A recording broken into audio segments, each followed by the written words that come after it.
getting ready for Sunday school. Jake is speaking down in Miles City today about his mission trip to Africa, so I'm teaching both the adult and high school Sunday school class today.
So this is Sierra. Sierra's like our first homegrown missionary from our church, and I'm just going to ask different questions, kind of help you understand, if you're in a small church, how things can come about, but then also things that we can do better for the future. Were you making fun of me behind me? No, basically I just want to just get it on record how you ended up at Frontier. So when I was 10, 11 maybe?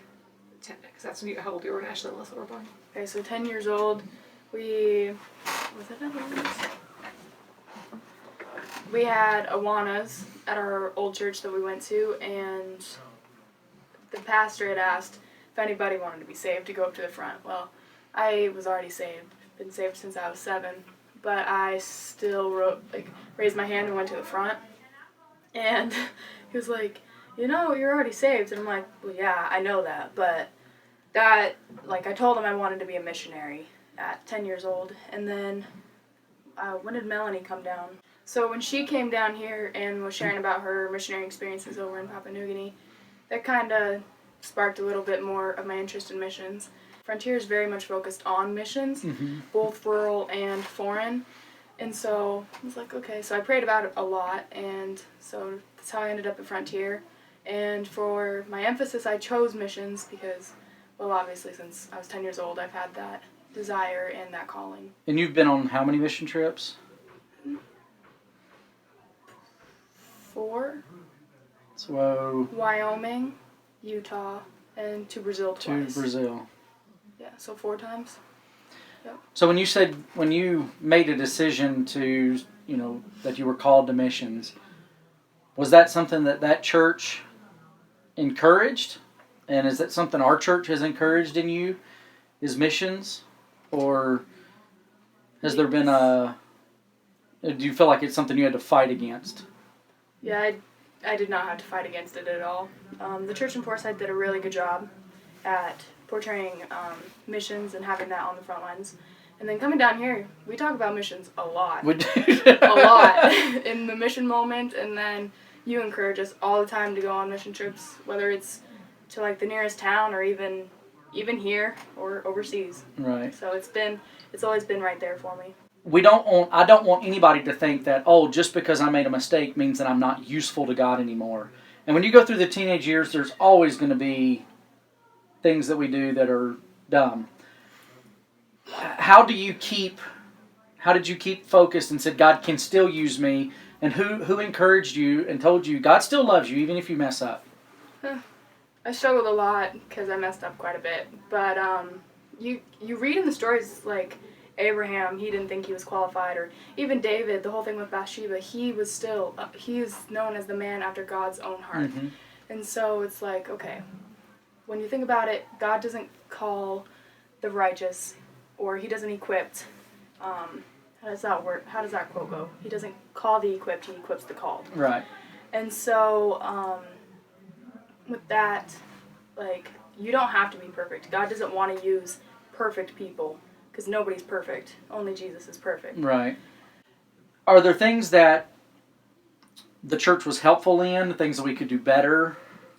First of all, I think the biggest thing that just popped in my head is that everybody always took her seriously. She went forward at the age of 10 and said she was called to Africa. Never once has anybody been like, "Oh, that's cute." That's good. That she's That's going to grow up. encouraging, So no, I think our churches have always taken her seriously. That she wants to be a missionary, and it's nice to hear that people have stood by you, because it's really easy to put out that fire and say, you need to go get a real job. yeah, nobody's ever said that to her. I don't feel like nobody's ever been like, "So you need to go get a nursing degree to back up, so you have something to live on." So that's what they told me when I was in nursing school. They're like, well, you should finish that, because what if this preaching thing doesn't work out? And so it's good that you've been encouraged through that. And at home, she was encouraged. Oh yeah, I think I've just always thought that. She said she was going to be a missionary, and I think that's a Holy Spirit thing too. Mm-hmm. I think I definitely agree. Sierra, I think you are going to be a missionary. So, when you think about the future, of course, none of us know exactly what that's going to shape out to be like.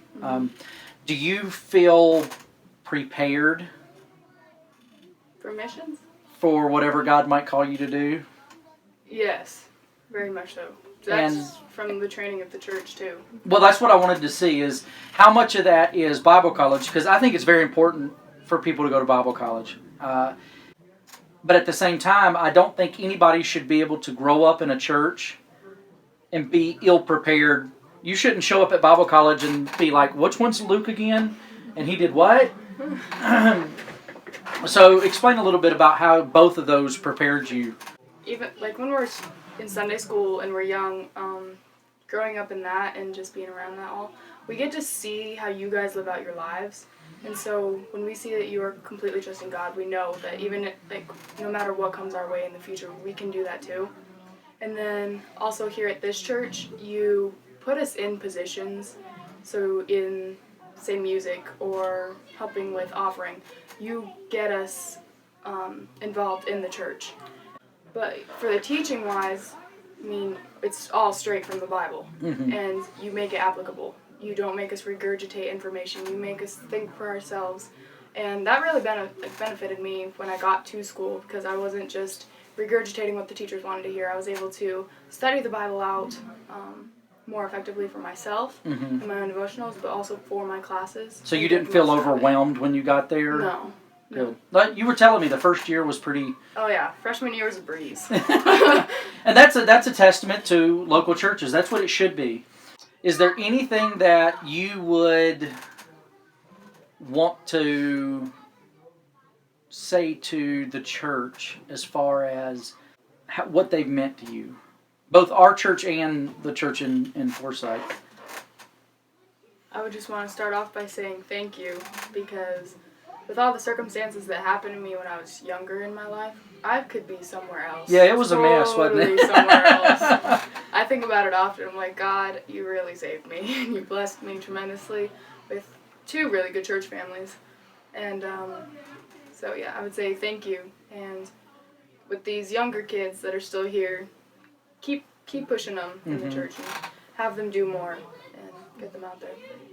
The only thing that I would recommend is, so even for me at the Bible college, like we'll go out and we share the gospel with people wherever we can, whenever we can, and it's still uncomfortable for me, and so it's still uncomfortable for me. It's so it's very uncomfortable. But even with the younger kids that are still here, the teenagers and even those younger, get them to go do it.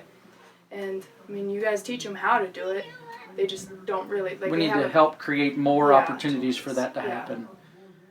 I could see myself in rural missions or foreign missions. Mm-hmm. Because I went to Denver, Colorado not too long ago, and that was more of a culture shock than being over in Brazil. So, like, people here need Jesus too. Oh yes, definitely. I thought it was interesting. She does have a heart for Brazil, and the fact that she picked Portuguese up so quickly this summer. I think our church is a success, and you're one of the reasons. You know, but you are a homegrown. I mean, I've known you. How old were you when I moved here? Probably 5. It was 2006. She was coming here for Awanas before you guys came, but so when did KJ meet you? You said Raylan was 2, so Sierra would have been 6. It was 2006. 6. She would have been 6. You'd have just turned 6, yeah. Yeah. You know, we've got some old pictures of Sierra somewhere, little bitty thing, Yeah. and growing up. You did a couple of years in Forsyth, and then you moved here, and known me. I've been your pastor now for the last 10 years. This church, who would have thought in 1994, when they had this group of people get together for a Bible study, that a Sierra would come out of it? Yeah. You don't. I mean, it's one of those things where you look back and you wonder, did the people who laid the foundations of this church understand what this church was capable of doing? Because I don't think so. I think most people think it was just Jordan, and we're just trying to create something small. They don't realize that we can change the world from this place. It's encouraging to see that God is sending people from this little place.